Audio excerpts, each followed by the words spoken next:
What up, guys? Welcome back to the channel. So I've been thinking on this topic here for a while, and I don't have a lot of conclusions from this, but I have a lot of observations. And this is our current systems at all levels. I've put videos on this channel previously on the fourth turning, which is this idea that you got 4 generations alive at any given point in time, and that you have these 100-year cycles, 80 to 100-year cycles, and typically what occurs over an 80 to 100-year period of time, things change, and the old systems don't quite work well for where the culture and the technology and the world is moving towards. And so what happens is these events or these little things start to add up into big things, and then you have these big flashbang events where lots of radical change happens in like very short periods of time, and we kind of sift through all of our things, redo the rules of society, and then move forward, and then start a new cycle. Example of this, I talk about this with the fiat system. I'm very disingenuous with the current fiat system. It just is such a total scam. I don't think people understand it. I think that they're starting to understand it. Bitcoin's an interesting concept because it really gets into their self-interest, where they're like, price go up, and it's really more of an educational tool than I guess it's a speculation tool as well. But just in all things in systems, like when I look through, like we hear a lot about the ESG movement now, or like electric vehicles versus gasoline vehicles. Quite frankly, I want propane powered vehicles. Like the cost of propane, the oil equivalent of propane, oil just is trading at about $70 a barrel. Propane equivalent BTUs, $10 a barrel. And North America is rich in propane and or natural gas, and so I've been thinking through these concepts and thinking through all these different things that are not really equipped for our current time frame. And it seems to me that there's a few things that are just really bizarre. One of them is in the digital world. One of them is in the physical world. And in the digital world, the lack of self-custody of digital assets and a lack of self-custody of all things digital, to me, is a massive red flag. And like, at some point in time, you could just be logging into whatever account and it could just say, sorry, closed.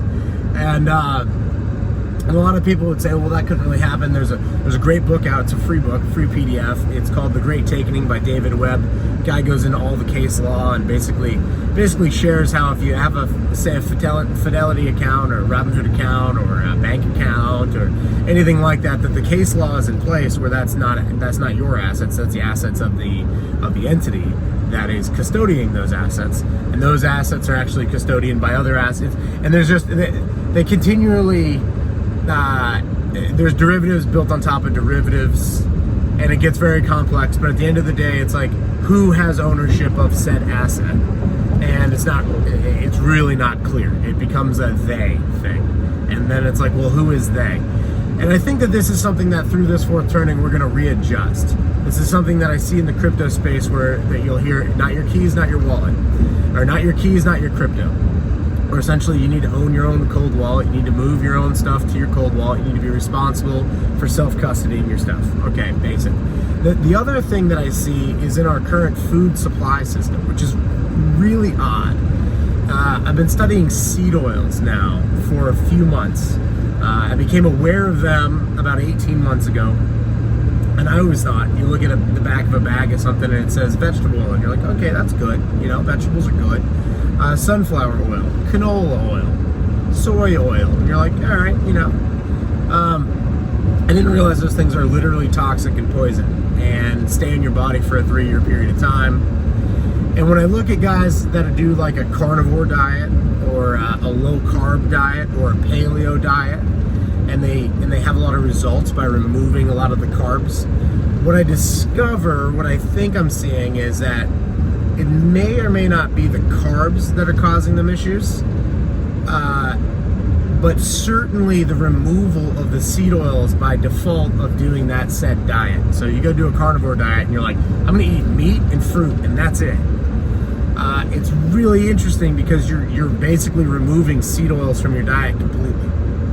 You are removing carbs as well, but you're definitely getting all the seed oils removed, and you're getting a lot of things, like a lot of pesticides are going to be removed.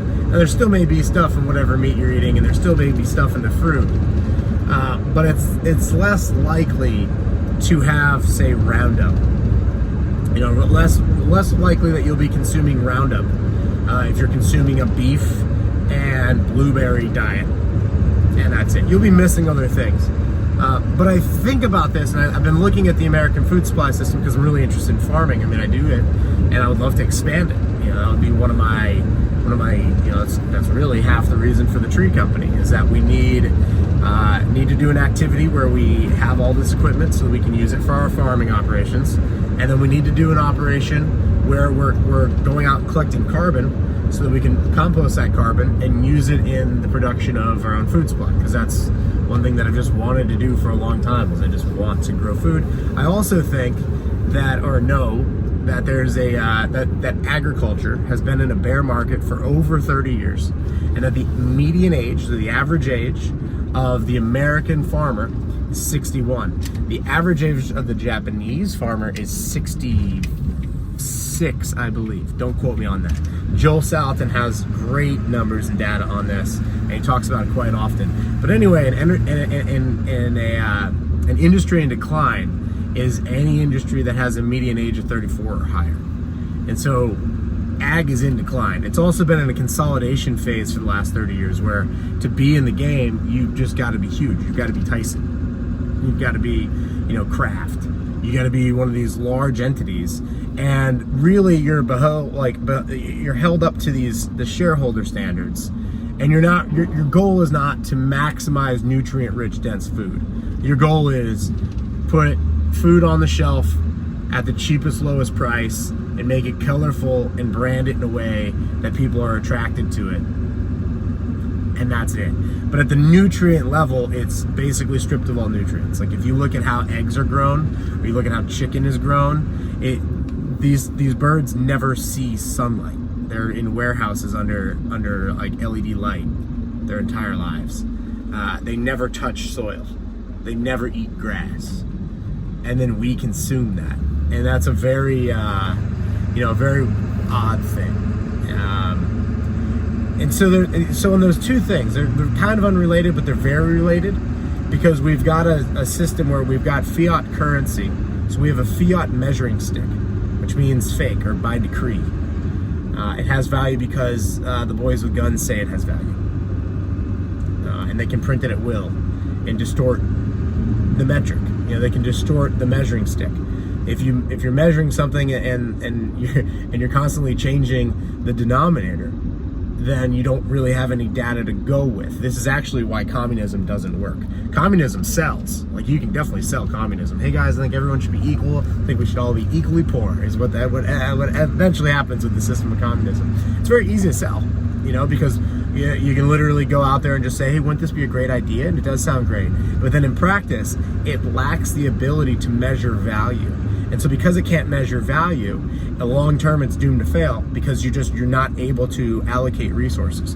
As opposed to if you go to the store and apple is $1 and strawberry equivalent is 50 cents, you're like, well, I'll probably substitute apples for strawberries. If you go to the store and it's the opposite, I guess, orange would be better, oranges to apples. But by changing the price on those things, you're able to say, in not so many words, with just a number, hey, the supply today of apples is more abundant than the supply of said oranges. And you don't have to explain to them that, hey, there was this freeze down in Brazil, there was this import duty issue, we couldn't get stuff from Brazil, and then there was some greening and the monoculture farms in Florida because they're doing ag like everyone else is, and so anyway, the cost of oranges has been high. You don't have to say that. You can just say oranges $5, apples $1.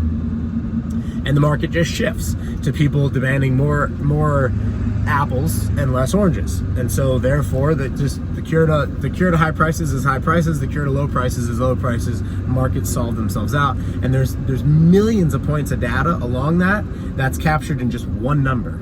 And that one number allows millions of market participants to make rational decisions as to how to allocate resources and how to change their consumption. You don't need someone to go out there and say, hey guys, we need to have less people eating oranges, more people eating apples. You can just change the number on them, and the market will just naturally shift. But these two things that seem unrelated, but every time that I think through it, I'm like, man, they're so together, which is fiat currency and then fiat food.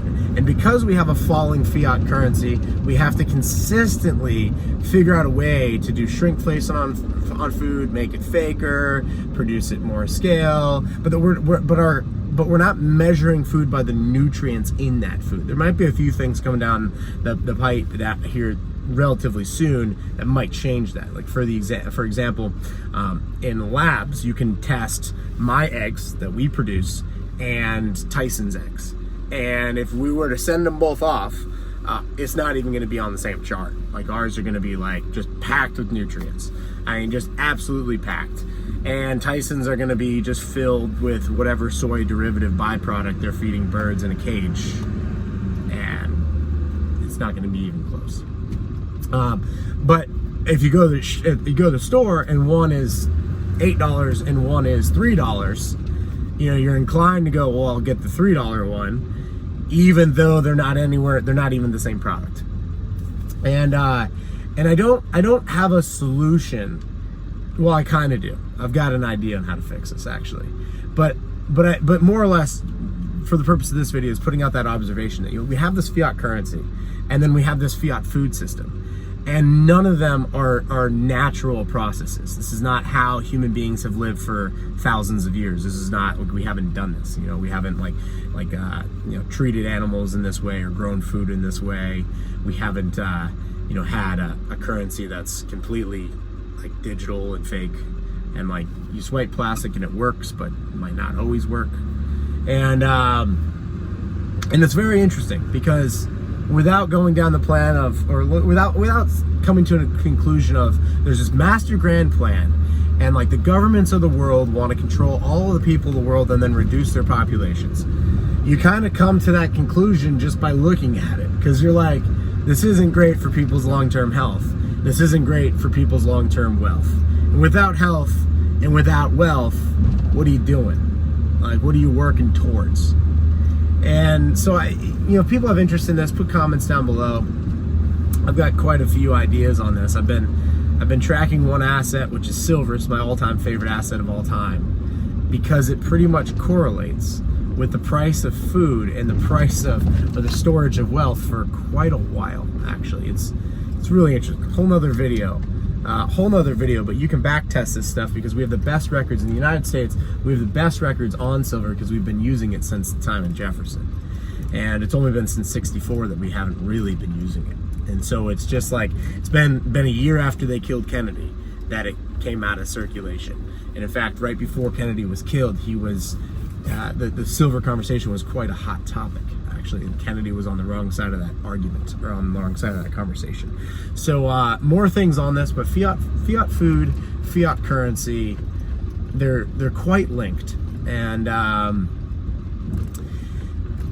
I think during this fourth turning period, this is a time to kind of assess that and say, is there a better way that we can do this? So see you guys down in the comments, and see you on the next one.